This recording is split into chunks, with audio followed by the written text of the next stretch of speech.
اعوذ باللہ من الشیطان الرجیم بسم اللہ الرحمن الرحیم۔ رسول کریم صلی اللہ علیہ وآلہ وسلم نے فرمایا کہ جو آدمی مسلمان ہو جاتا ہے اور اس کا اسلام اچھا ہو جاتا ہے، یعنی ایمان مضبوط ہو جاتا ہے، تو اللہ تعالیٰ اس کے تمام گناہوں کو جن کا اس نے ارتکاب کیا تھا معاف کر دیتا ہے، اور اس کے بعد پھر معاوضہ شروع ہوتا ہے کہ نیکی کے بدلے ایک نیکی کے بدلے اسے 10 گنے سے 700 گنا تک نیکی ملتی ہے، اور برائی کا یعنی ایک برائی کا اسے ایک ہی برائی ملتا ہے۔ سبحان اللہ۔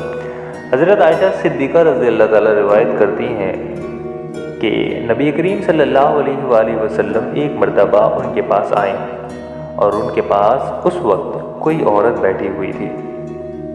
آپ نے مجھے پوچھا کہ کون ہے یہ؟ عائشہ صدیقہ رضی اللہ تعالیٰ نے فرمایا، بولی کہ یہ فلاں عورت ہے، اور اس کی نماز کی کثرت کا حال بیان کرنے لگیں۔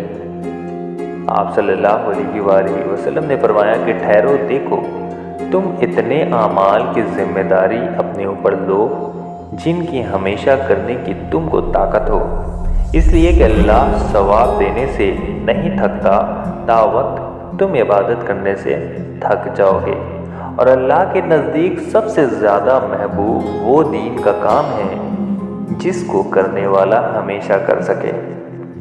سبحان اللہ۔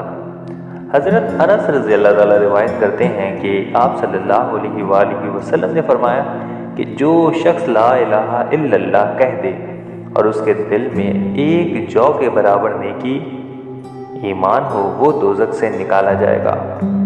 پھر آپ صلی اللہ علیہ وآلہ وسلم نے فرمایا، جو لا الہ الا اللہ کہے اور اس کے دل میں گیہوں کے ایک دانے کے برابر خیر ہو، وہ بھی دوزخ سے نکالا جائے گا۔ پھر آپ صلی اللہ علیہ وآلہ وسلم نے فرمایا، جو شخص لا الہ الا اللہ کہے اور اس کے دل میں ذرہ برابر نیکی ایمان ہو، تو وہ بھی دوزخ سے نکالا جائے گا۔ سبحان اللہ۔